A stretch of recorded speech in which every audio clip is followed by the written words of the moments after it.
Mampintsha's mother's friends were all dressed up in black and gathered at the mortuary where Mampintsha's body is and fighting Babes YHUU and her family because it has been alleged that Mampintsha's mom is not allowed to see the body of her son. Now in the video, the ladies are heard saying, what did she do? He was her son. So I'm assuming they were talking to Babes YHUU or her sister Nondumiso, because it has been reported that Nondumiso is the one who has legal papers stipulating who can and cannot see Mampintsha's body.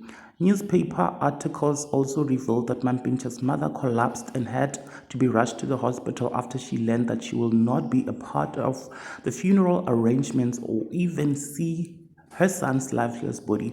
So I'm guessing that video was taken before she was rushed to the hospital, you guys. There is currently a lot happening behind the scenes, you guys, and today will be Mampintsha's memorial service and he is expected to be buried tomorrow. I honestly hope his mother will be able to attend his funeral and see his body. She needs closure as his mother. Now there you guys have it. Please do let me know what you think down in the comment section below. Also subscribe if you have not yet done so, because I shall surely see you on my next upload. Thank you so much for watching this video. Bye.